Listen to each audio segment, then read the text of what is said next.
Yo creo que ya se está grabando, ¿va? Sí, doctor. Entonces, Sí, doctor. ¿me escuchan? Sí. Bueno, entonces estábamos hablando, ¿verdad? De lo de del intercambio de sodio, de la bomba sodio-bicarbonato. Permítame, quiero ver si estamos aquí. Aquí estábamos, ¿verdad? Como vamos a repetirlo de nuevo, lo que dijimos para los que no estaban todavía y por lo que no lo grabamos.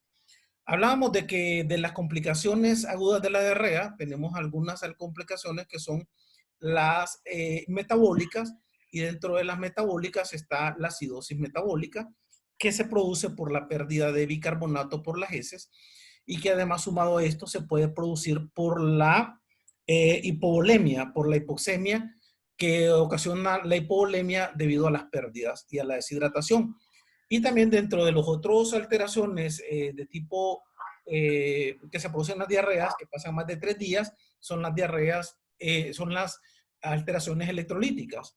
Por ejemplo, la más común es la hiponatremia, y en algunas ocasiones que se puede ocasionar la hipernatremia, que esta se puede ver más por iatrogenia. Decimos quizás porque a alguien se le administraron líquidos que no eran los que correspondían a la edad, al peso y a la dosis, y otra en el caso de las sales de hidratación de origen casero, que puede administrársele más sodio de lo recomendado y puede ocasionarle a una criatura una hipernatremia iatrogénica.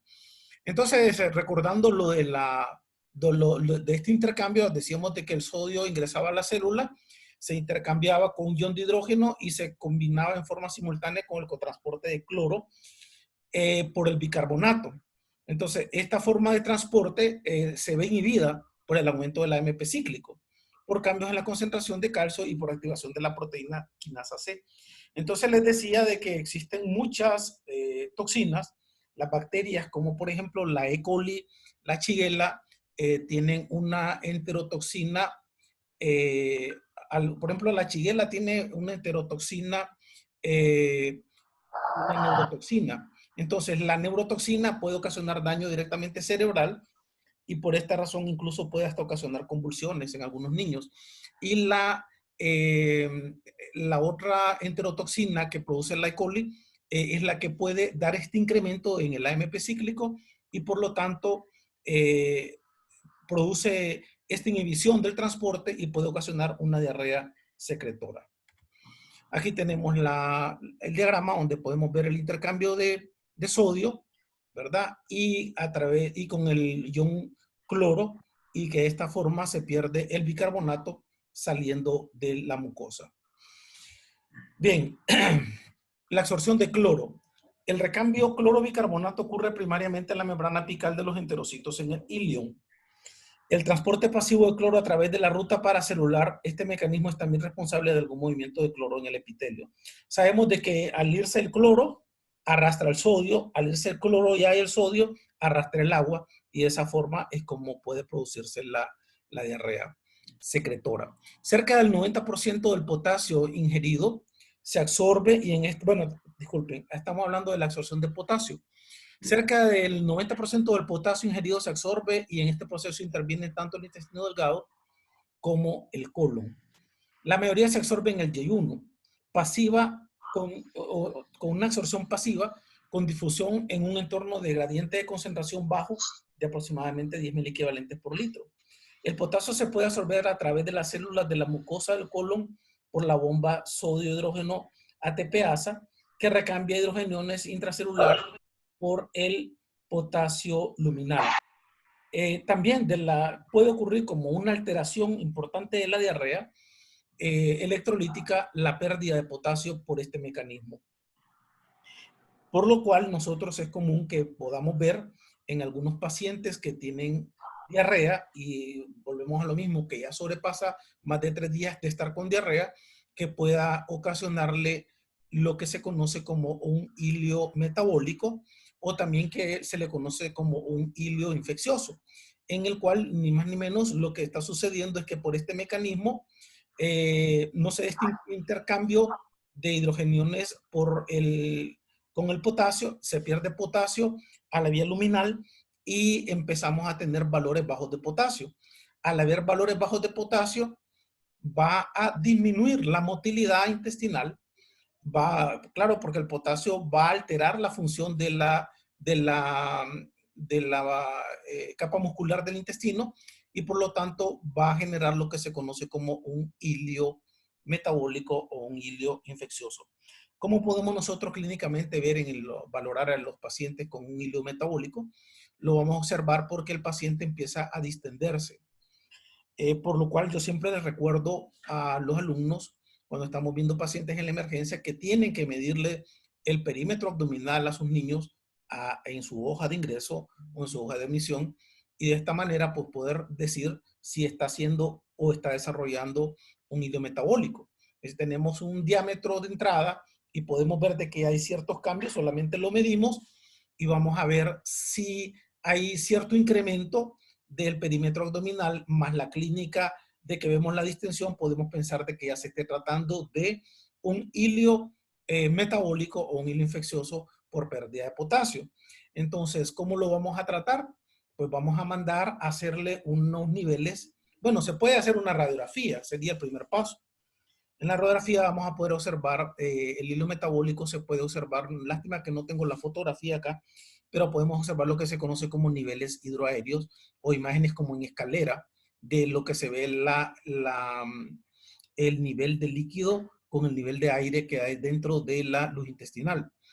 Entonces, se manda a pedir a estos pacientes un nivel de potasio y si encontramos que está por abajo los valores normales, entonces tenemos ya que hacer una reposición de potasio siempre y cuando estemos seguros de que el niño tiene una función renal normal y de que está miccionando.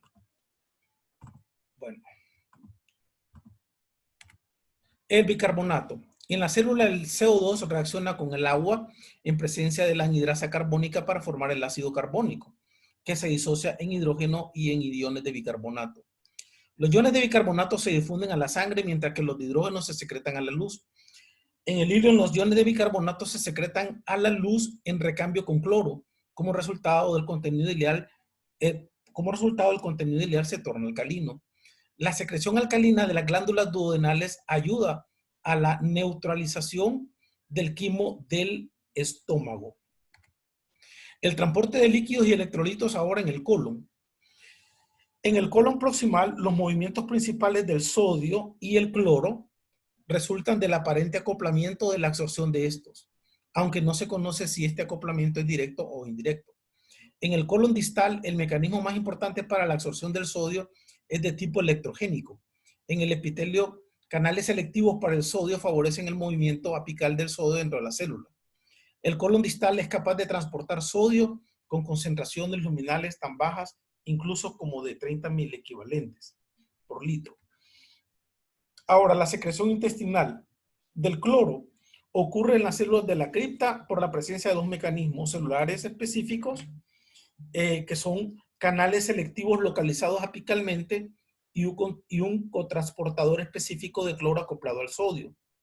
Los canales de cloro selectivo están generalmente cerrados, pero pueden abrirse por la activación del AMP cíclico o el GMP cíclico, el calcio y la proteína quinasa A, que fue lo que hablamos anteriormente, este mecanismo. Y el AMP cíclico se puede estimular por la toxina del cólera, ejemplo, o bien, como decíamos, la enterotoxina de la E. coli, enterotoxigénica o enteropatógena, pero también por el péptido intestinal vasoactivo. La estimulación del GMP cíclico se puede originar, aquí lo menciona de nuevo, por una E. coli y el calcio. Aquí tenemos un diagrama de cómo el GMP cíclico, cuando está incrementado, ¿verdad?, puede hacer de que se abran los canales de calcio, decíamos, y también con esto producir la salida del cloro. Y como ya lo habíamos explicado, la salida de cloro implica sodio y de esta manera pues se produce la diarrea de tipo secretora. El grupo de compuestos que inhiben tanto la secreción activa y favorecen la absorción activa incluyen norepinefrina, los neuropéptidos, encefalinas y todos los neurotransmisores y somatostatina. Ustedes conocen perfectamente bien de que la estimulación simpática puede producir incremento de la motilidad intestinal y puede ocasionar, por ende, una diarrea. Ahora, absorción de carbohidratos. Ya estamos hablando ya otro tema, ¿verdad? De fisiopatología o fisiología gastrointestinal. Los monosacáridos son los únicos capaces de cruzar la membrana mucosa del intestino delgado. Sabemos perfectamente bien de que si esto no sucede, si no existe esta reacción enzimática, ya los que no son monosacáridos y son disacáridos, como por ejemplo la lactosa, la galactosa, pueden ocasionar algún tipo de trastorno gastrointestinal o alguno de cualquier azúcar que no son monosacáridos, son disacáridos. Ahora, los almidones y los oligosacáridos son la forma principal de carbohidratos en la dieta humana, pero necesitan ser desdoblados a monosacáridos antes de asimilarse. O sea, que tenemos que, tanto los almidones, bueno, los azúcares, sabemos de que los podemos encontrar como almidones o oligosacáridos o bien como disacáridos o monosacáridos. Y que la única forma como pueden ser absorbidos a través de la luz intestinal es cuando están en forma de monosacáridos. Aquí tenemos un esquema donde podemos observar, ¿verdad? El paso inicial en la digestión de los almidones consiste en la hidrólisis de las uniones 1,4 por las alfa-amilasas salivales y pancreáticas, ¿verdad? Entonces, de esta forma se pueden llegar a convertir en ya glucosa, así como destruyen los almidones. La amilasa puede disolver tanto los azúcares polisacáridos como maltiosa, maltosas, y también puede afectar el almidón y convertirlos en dextrina y luego para hacerlos por medio de enzimas como la dextrinasa o la glucosidasa, transformarlos en monosacáridos y de esta forma poder ser absorbidos. En el cambio de la absorción de grasas, bueno, solo así como una especie de, para que entiendan, estamos tratando de hablar en este tema de diarreas y enfermedades nutricionales de estos por el hecho de que sabemos que hay diarreas que pueden no ser solamente infecciosas, sino que tenemos diarreas como son las osmolares, en el caso de diarreas producidas por una mala absorción de ciertos disacáridos como la lactosa. Esto se ve muy a menudo. Tenemos muchos pacientes de que no toleran la lactosa y esto les puede generar diarreas de difícil manejo. Por lo general, una manera de identificar estas diarreas es a través de la periodicidad en que se produce la diarrea. Para el caso, estas diarreas se producen cuando el niño está en ayuno. Cuando el niño está en ayuno, la diarrea cesa. Cuando el niño nuevamente come y tiene sus alimentos, la diarrea aparece. Bueno, ahora hablando de la absorción de grasas, la digestión de la grasa se inicia en el estómago con la acción de la lipasa gástrica, que hidroliza los triglicéridos de cadena corta en ácidos grasos y glicerol. Eso ya todos lo conocen. La acción peristáltica del intestino delgado transforma glóbulos grandes de grasa en partículas más pequeñas y la acción emulsificante de las sales biliares las mantiene separadas y que son accesibles para que pueda actuar la lipasa pancreática y poder hacer la digestión de las grasas. Los ácidos grasos libres y los monoglicéridos forman micelas que facilitan el paso de los lípidos a través del medio acuoso. En la célula intestinal, los ácidos grasos y los monoglicéridos son reconvertidos en triglicéridos. Estos juntos al colesterol y a los fosfolípidos forman kilomicrones que ingresan a los ganglios linfáticos por un medio de exocitosis. El colesterol se absorbe en una forma similar luego de ser hidrolizado de la forma de éster por la esterasa pancreática de colesterol. Ahora, la absorción de proteínas. Bueno, igual, ¿verdad? Tenemos niños que pueden tener diarreas ocasionadas por una mala absorción de grasas. Esto puede ser por una alteración de la producción de enzimas pancreáticas o quizás por una alteración en la función intestinal de la producción de bilis. O tal vez puede ser por niños que tienen un intestino corto porque se le hizo una recesión, porque fue operado, o tal vez porque tienen un incremento de la motilidad intestinal y por esa razón las grasas no pueden ser bien absorbidas y produce estas diarreas que se vuelven crónicas y de que pues una manera de identificarla es porque cuando está un poquito más grande las heces vamos a ver que flotan con facilidad y se ven de color blanquecinas. Absorción de proteínas. El proceso de digestión se inicia en el estómago, donde son desdobladas en polipéptidos, en presencia del ácido graso y de la pepsina. La descomposición mayor de las proteínas ocurre en el intestino delgado, en presencia de enzimas pancreáticas, que son las endopeptidasas, que incluyen la tripsina, la quimiotripsina y la elastasa. Una vez activada la tripsina, también puede transformar las otras proenzimas a sus enzimas, a sus formas activas. Los péptidos resultantes son digeridos posteriormente por las exopeptidasas y originan lo que ya es lo esencial de las proteínas, que son ya los aminoácidos libres. Los aminoácidos son absorbidos a través de cuatro mecanismos de transporte, que es activo, para neutros, básicos, ácidos y uno para prolina e hidroxiprolina. Los péptidos absorbidos y los aminoácidos son transportados al hígado por la vena porta y ahí a la circulación general. Bueno, yo creo que el tiempo se nos hizo más bien corto en esta, más bien largo, porque era la segunda parte de la exposición, pero esto era lo que tenía preparado para ustedes. No sé si tienen alguna pregunta. ¿Me escuchan? Sí, doctor. Solo si pudiera repetir la última diapositiva, por favor. Ok. Los péptidos resultantes son digeridos posteriormente por las exopeptidasas y originan aminoácidos libres. Estos son absorbidos a través de cuatro mecanismos de transporte activo para neutros, básicos, ácidos y uno para prolina y hidroxiprolina. Los péptidos absorbidos y los aminoácidos son transportados al hígado por la vena porta y ahí pues ya van a través de la circulación general en forma de linfa.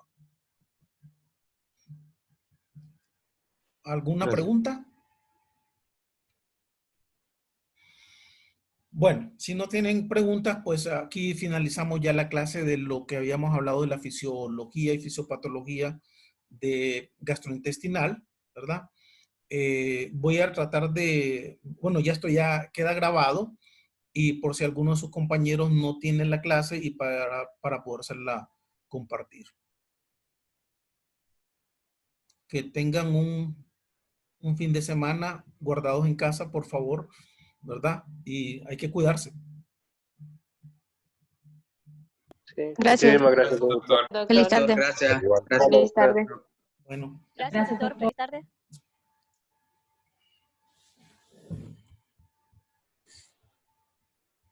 ¿Sí?